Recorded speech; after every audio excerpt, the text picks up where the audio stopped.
في السلم كافة ولا تتبعوا خطوات الشيطان إنه لكم عدو مبين. صدق الله مولانا العظيم وصدق رسوله النبي الحبيب الكريم. قال النبي صلى الله عليه وسلم إذا كان يوم القيامة مات الناس بعضهم في بعض فيأتون آدم فيقول اشفع لنا إلى ربك فيقول لست لها ولكن عليكم إبراهيم فإنه خليل الرحمن فيأتون إبراهيم فيقول له لست لها ولكن عليكم بموسى فإنه كريم الله فيأتون موسى فيقول لست لها ولكن عليكم بعيسى روح الله وكلماته فيأتون عيسى فيقول لست لها ولكن عليكم بمحمد فيأتوني وأقول أنا لها فأستأذن على ربي فيرسله فيلهمني محامد أحمده بها لا تخطئني الآن.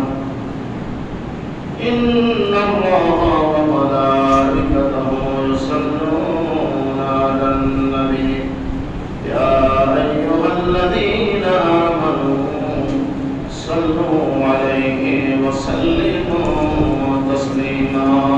اللهم صل على سيدنا مولانا محمد وعلى آل سيدنا مولانا محمد. اللهم صل على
بكماله كشف الدجى بجماله أصمت جميع خصاله صلوا عليه وآله سلموا يا قوم بعد صلوا على صدر الأمين مصطفى جاء إلا رحمة للعالمين اللهم صل وسلم وبارك عليه সকলে বলো আলহামদুলিল্লাহ আল্লাহ পাক রব্বুল আলামিন পবিত্র জুমাবার দিনে বেহেশতের বাগানে আল্লাহর ঘরে শান্তির জায়গায় দোয়া কবরস্থানে এই জুমাবার দিনে মাগফিরাতের দিনে গুনাহ মাফের দিনে আল্লাহর রহমতের দিনে ক্ষমার দিনে গরিবের জন্য মিসকিনদের জন্য হজের দিবসে আল্লাহ পাক এই জান্নাতের বাগানে আসার বসার মহান আল্লাহ তাআলার ইবাদত করার সুযোগ এবং তৌফিক দিয়েছেন আমরা সকলে বলি আলহামদুলিল্লাহ লক্ষ কোটি দরুদ সালাম প্রেরণ করছি শাফিউল মুজনিমিন রাহমাতুল লিল আলামিন আমাদের প্রাণের নবী মুহাম্মদ রাসূলুল্লাহ সাল্লাল্লাহু আলাইহি ওয়াসাল্লামের ওয়াদা মুবারকে এবং আল্লাহর জমিন থেকে সুদূর মদিনা মুনাওয়ারা আমাদের দরুদ সালাম পৌঁছায় দেন সকলে বলি আল্লাহুম্মা আমিন খাসসাতান সারা দুনিয়া যত মুমিন মুমিনাত মুসলিম মুসলিমাত অন্ধকার জগতে অন্ধকার কবরে চিরশয্যায় শায়িত আছেন আল্লাহ পাক সবাইকে জান্নাতুল ফেরদাউসের উচ্চ মাকাম দান করেন আমরা সকলে বলি আমিন আমিন জীবিত ব্যক্তি যারা আছেন আল্লাহ পাক সকলের উপর রহমত কামেলা নাযিল করেন বিশেষ করে ফিলিস্তিনের মুসলমানদের উপর আল্লাহ পাক খাস রহমত করেন জালিম কাফির ইসরায়েলের হাত থেকে ফিলিস্তিনের মুসলমানদেরকে আল্লাহ পাক স্বাধীনতা দান করেন সকলে বলি আমিন মুসলমানদের জান মাল রিজিক তাদের বাসস্থানের ব্যবস্থাপনা করে দেন আল্লাহ রাব্বুল আলামিন কোরআনে কারীমে সূরা বাকারা 208 নম্বর আয়াতে কারিমার মধ্যে আল্লাহ পাক ঈমানদারদেরকে লক্ষ্য করে বলেন হে ঈমানদাররা মুসলমানরা তোমরা ইসলামের মধ্যে পরিপূর্ণভাবে তোমরা দাখিল হও এবং তোমরা কখনো শয়তানের পরন্ত অনুসরণ করো না কেননা নিশ্চয় শয়তান তোমাদের প্রকাশ্য দুশমন তুলে বলো নাউযুবিল্লাহ ইরশাদ হচ্ছে বিসমিল্লাহির রহমানির রহিম ইয়া আইয়ুহাল্লাযীনা আমানু দুখুলু ফিস-সিলমি কাফা ওয়া লা তাত্তাবিউ খুতুওয়াতিশ শাইতান ইন্নাহু লাকুম আদুও্বুম মুবিন জয় সুবহানাল্লাহ আল্লাহ পাক বলেন যারা ইসলামের মধ্যে পরিপূর্ণভাবে প্রবেশ করে এরা মুসলমান এরা কি মুসলমান ওই ব্যক্তি মুসলমান আল্লাহ পাক বলেন ঈমানদার মুসলমান যারা তোমরা পরিপূর্ণভাবে ইসলামের মধ্যে দাখিল হয়ে যাও ইয়া আইয়ুহাল্লাযীনা আমানু হে বিশ্বাসীগণ হে মুমিনগণ ঈমানদারগণ উদখুলু ফিস-সিলমি কাফা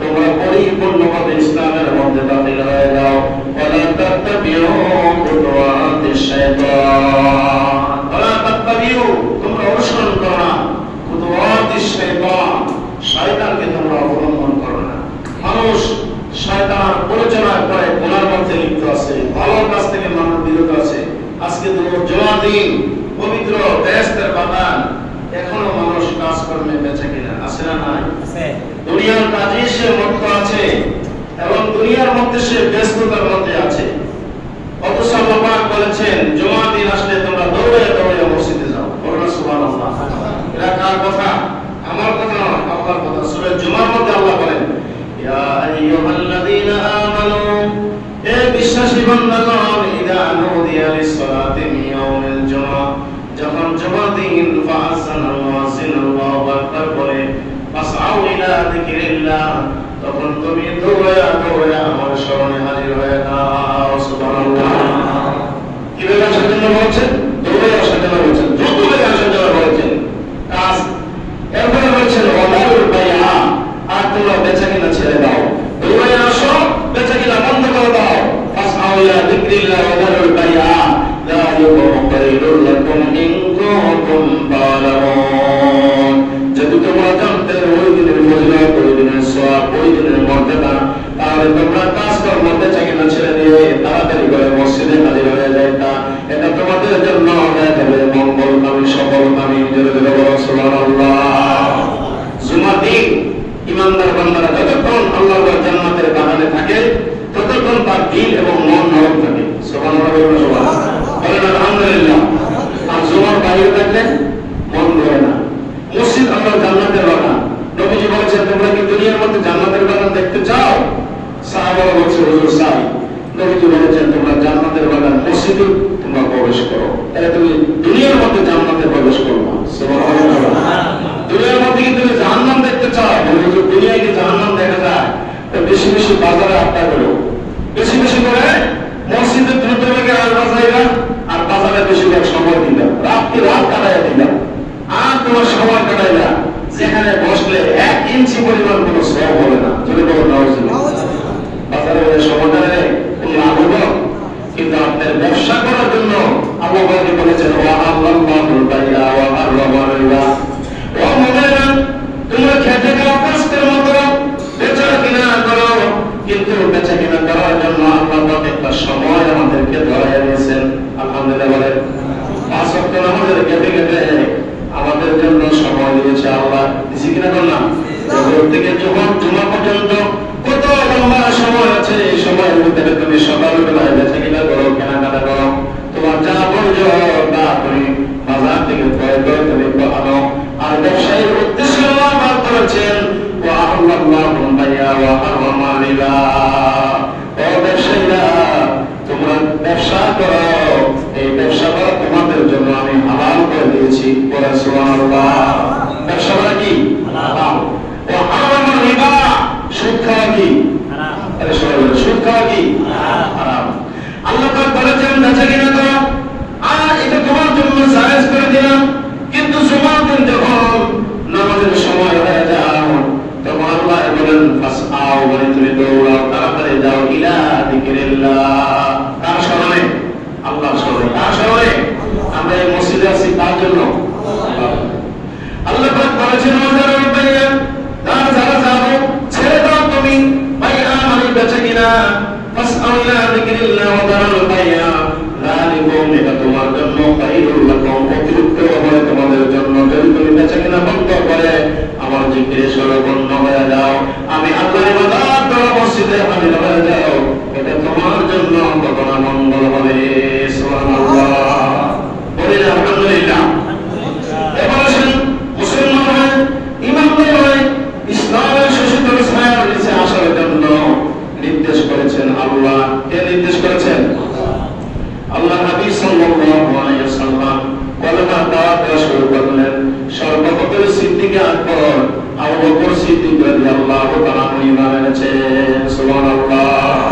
নারীদের মধ্যে খাদিজাতুল কুবরা রাদিয়াল্লাহু তাআলা ঈমান এনেছেন। হযরত যায়েদ ইবনে হারিসা রাদিয়াল্লাহু তাআলা ঈমান এনেছেন। হযরত বেলাল রাদিয়াল্লাহু তাআলা ঈমান এনেছেন। হযরত উসমান বিন জিন্নাহ রাদিয়াল্লাহু তাআলা ঈমান এনেছেন। আমিরুল মুমিনিন খলিফাতুল মুসলিমিন হযরত ওমর ফারুক রাদিয়াল্লাহু তাআলা ঈমান এনেছেন। সবচেয়ে কম বয়স্ক যিনি ঈমান এনেছেন ওনার নাম হলো হযরত আলী রাদিয়াল্লাহু তাআলা। জয় সুবহানাল্লাহ। হযরত আলী রাদিয়াল্লাহু কত বছর বয়সে ইসলাম গ্রহণ করছে এটা আমাদের জানা দরকার। দরকার কি দরকার না? 10 বছরের বালক। কয় বছরে?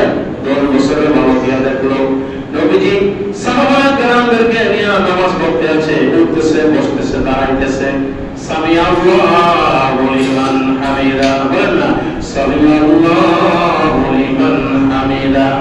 কে আল্লাহর প্রশংসা করেন, আল্লাহ শুনে এবং দেখেন। সাহাবারা নামাজ পড়তেছে, নবীজি নামাজ পড়াইতেছেন। হযরত আলী রাদিয়াল্লাহু তাআলা তিনি ঈমান এনেছেন, কলেমা পড়ে মুসলমান হয়ে গেল। জোরে জোরে বলুন সুবহানাল্লাহ। কয় বছর বয়স? 10 বছর। কয় বছর?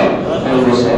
নবীজি বলেছেন ফাতিমাহুম, তোমাদের সন্তানদেরকে বিকাও আঘাত দাও, বেত্রাঘাত করো। 10 বছর বয়সের সময় যদি নামাজ না পড়ে 7 বছর থেকে শুরু। কয় বছর?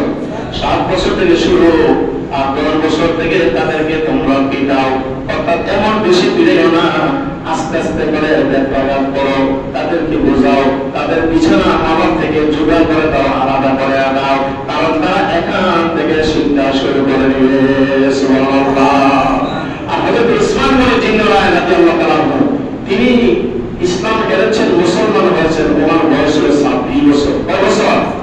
26 বছর বয়সে সাহাবায়ে কেরামরা এমনি ইমান আনতে গিয়ে অনেক সাহাবারা অনেক কষ্ট করেছেন।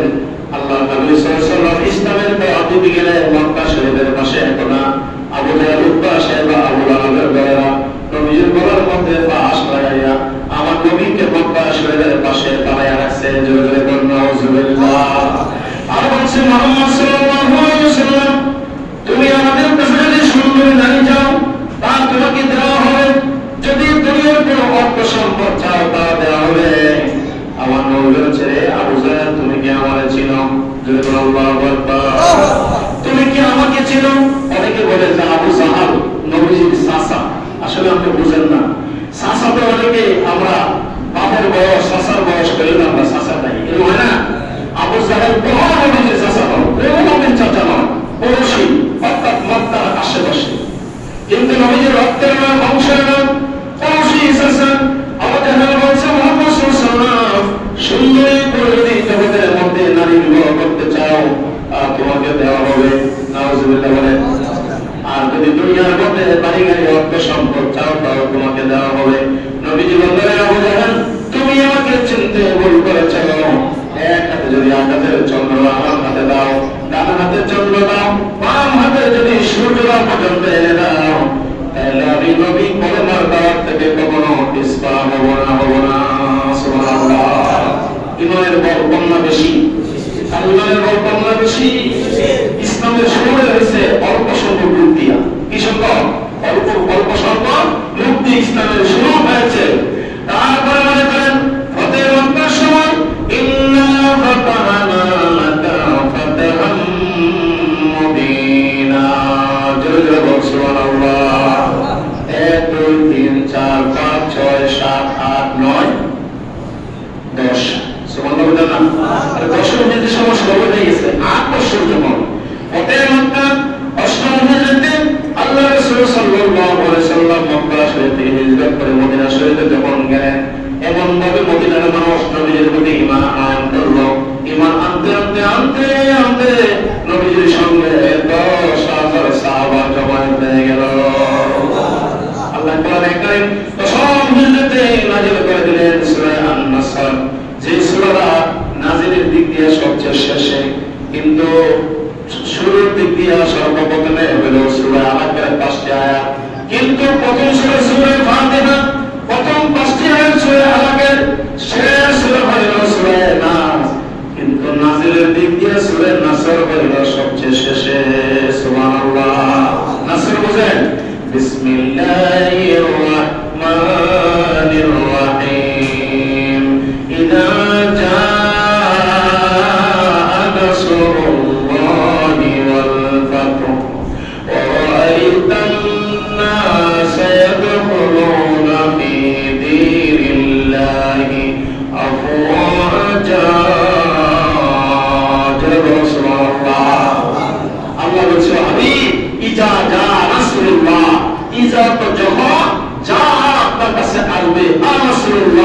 আমি আল্লাহর পক্ষ থেকে সাহায্য, তখন আপনি দেখবেন দলে দলে মানুষগুলি ইসলামের সুসুন্দর ছায়ার মধ্যে আসতেছে।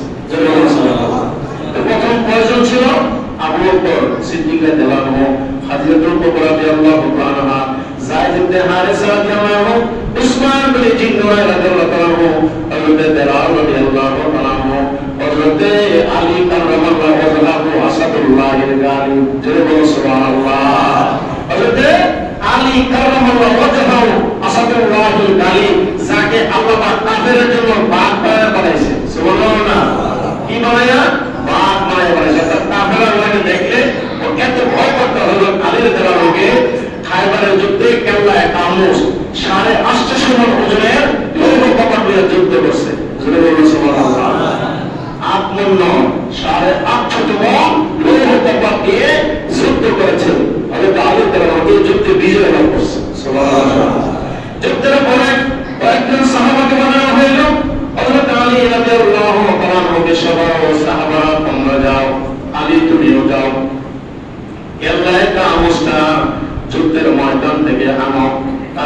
দেখে কয়েকজন কেন শত শত লোক কেল্লায় কামসটা লোক দুর্বল উড়াইতে পারতেছে না। সুবহানাল্লাহ বলে নবীজি বললেন, যেই দুর্বল হইয়া যুদ্ধ করলা কেল্লায় কামসটা এখন আনতে পারো না কেন?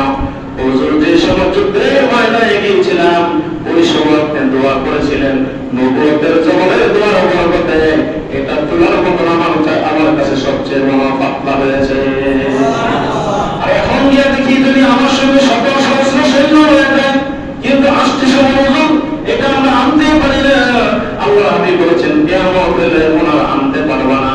ওই যে ওই সময় যখন আমি তোমাকে যুদ্ধের ময়দানে যাওয়ার জন্য নির্দেশ দিয়েছিলাম, এই নির্দেশটা আমি দিই না, এটা আল্লাহর পক্ষ থেকে রয়েছে।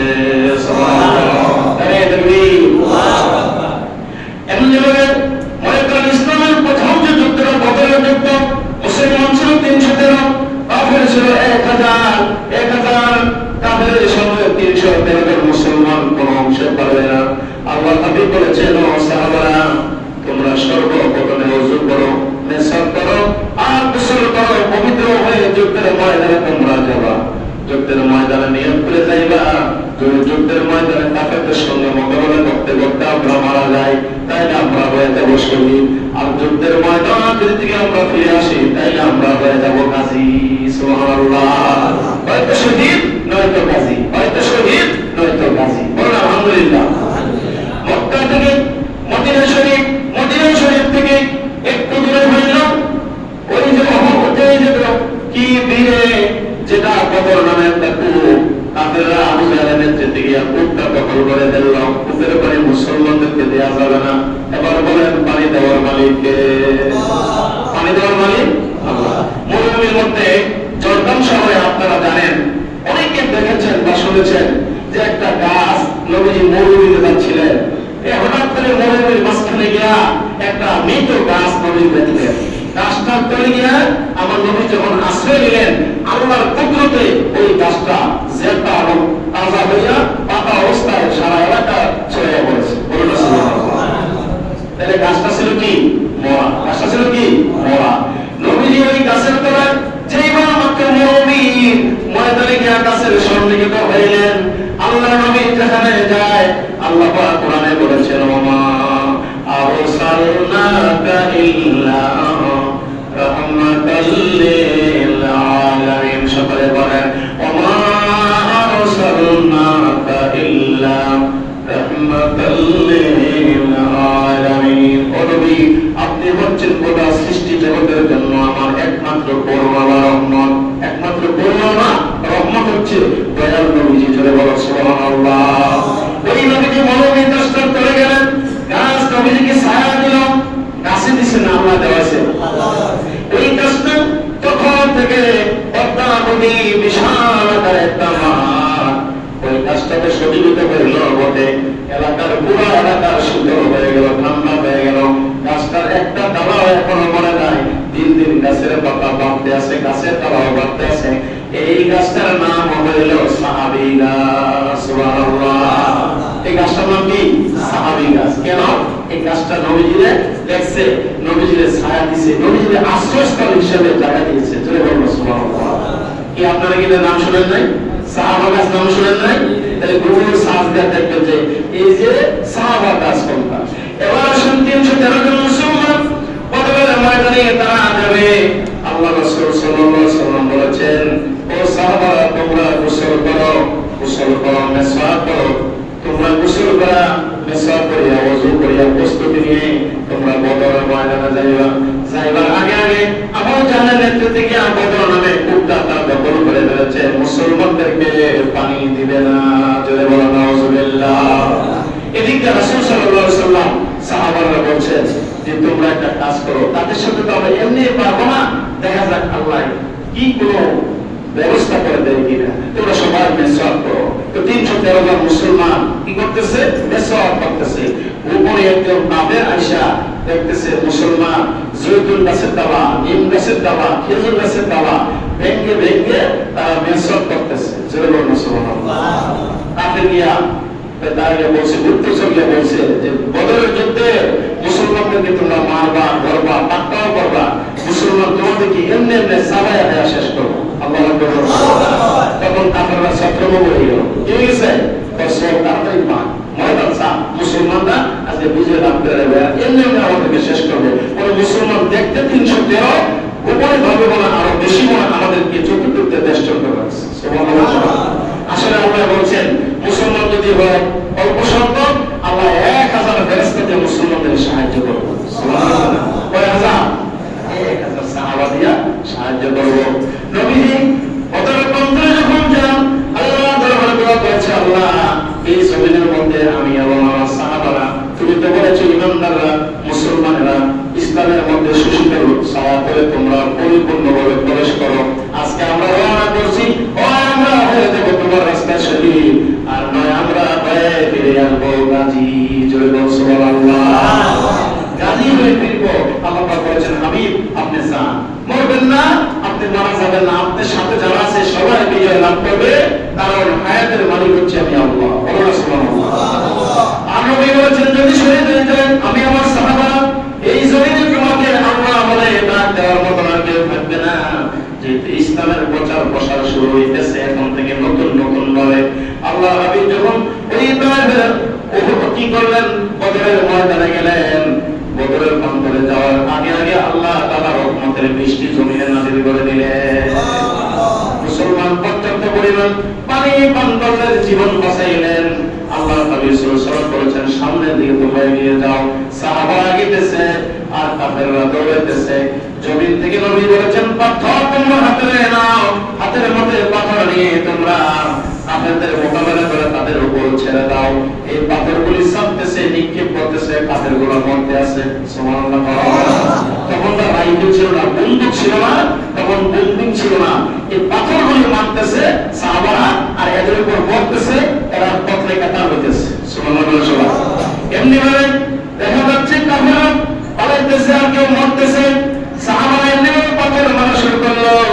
আর কাফেরের বসে দেখা যায় তারা অনেকে মৃত হয়ে গেছে, অনেকে বন্দী হয়ে গেছে। সুবহানাল্লাহ। আল্লাহ রাসূল সাল্লাল্লাহু আলাইহি ওয়াসাল্লাম এমনি ভাবে বলল পাথর মারলো আর কাফেরের গোষ্ঠী নির্মূল হয়ে গেল। তাইদের মা ওই যে বদরের প্রান্ত থেকে ফিরে আসবেন, নবী জিজ্ঞেস করলো তাদের ও সাহাবারা কাফেররা যেভাবে বললো তাদের প্রতি যেভাবে নির্মম করে এদের মৃত্যু হইল, এটা কে করলো, কি করলো, তুমি কি তোমরা কি জানো? না আমরা জানি না। হুজুর আপনি কি জানেন? নবীজি বলেছেন আমিও জানি না। আল্লাহ নির্দেশ করেছে পাথর মারার জন্য, আল্লাহ পাক নির্দেশ করেছে পাথর মারার জন্য। নবীজি এবং সাহাবারা পাথর মারলো। আল্লাহ পাক পরবর্তী পর্যায়ে আয়াতে কারিমা নাযিল করে বলেন ওমা রামাইতা ইয রামাইতা ওমা রামাইতা ওয়ালাকিন্নাল্লাহা রামা। জোরে বল সুবহানাল্লাহ। ইয রামাইতা যখন আপনি নিক্ষেপ করেছেন পাথর, ওমা রামাইতা আপনি নিক্ষেপ করেন নাই, কে নিক্ষেপ করছে? জোরে বল সুবহানাল্লাহ। এরা নিক্ষেপ করছে আল্লাহ বলল কেমনে? এর বোঝা গেল নবী যেখানে পাথর নিক্ষেপ করেছে সেখানে আল্লাহ নির্দেশ আছে। কার নির্দেশ আছে? ইয রামাইতা ওমা রামাইতা ওয়ালাকিন্নাল্লাহা রামা। আপনাকে যখন পাথর নিক্ষেপ করার জন্য আপনি নির্দেশ করেছেন, এই নির্দেশটা আপনি করেন না, নির্দেশ করেছি স্বয়ং আমি আল্লাহ। পাথর মারেন আপনি, পাথর হলো আপনার সাহাবারা, কিন্তু স্বয়ং আমি আল্লাহ তাআলা নিক্ষেপ করে এদেরকে সমরে বিনাশ করে দিয়েছি। সুবহানাল্লাহ। আরে দেখবি আল্লাহ যে পারে এটা জ্বলন্ত প্রমাণ আল্লাহ পাক কোরআনে কারিমে শুনে এই কি দিয়েছেন। এই বদর নামে যে বদর বন্দরের যুদ্ধ আছে ওই যুদ্ধ প্রসঙ্গে আল্লাহ পাক কোরআনে কারিমের মধ্যে আয়াতে কারিমা নাযিল করেছে। সুবহানাল্লাহ। ইসলামের সর্ববৃহৎ যে যুদ্ধটা হয়েছিল এটা হলো বদরের যুদ্ধ। এই যুদ্ধে মুসলমান কি করেছে? তারা বিজয় লাভ করেছে। বলুন আলহামদুলিল্লাহ। সংখ্যা ছিল কত? 313 জন। আর এরা ছিল কত? 1000। 1000 ফেল হইছে, 313 জন বিজয় লাভ করছে। এখন আমরা দেখতেছি যে ফিলিস্তিনের মধ্যে কাফেররা এমনি মারতেছে, ওইভাবে মারতেছে, যেভাবে তারা মারতেছে, কিন্তু তারা মাইরা এরা ক্ষান্ত হইতেছে না। কাফেররা মারবে, কিন্তু আমরা চোখে মালুম করতেছি, দেখতেছি মুসলমান শেষ হয়ে যাচ্ছে। আসলে মুসলমান শেষ হয় নাই। মুসলমান ঈমান তারা জীবন দিতে জানে, কিন্তু ঈমান দিতে জানে না। সুবহানাল্লাহ। জীবন দিবে তো ঈমান দিবে না। এখন ইদানিং দেখছেন যে শিশু বাচ্চাদেরকে ঘর থেকে বের করে নিয়ে তাদেরকে বুক বরাবর গুলিয়ে মেরে এদেরকে কবরস্থ করা হচ্ছে। আল্লাহ পাক কোরআনে কারিমে বলেন ওয়ালা তাকুলু লিমান ইয়াকতালু ফি সাবিলিল্লাহি আমওয়াত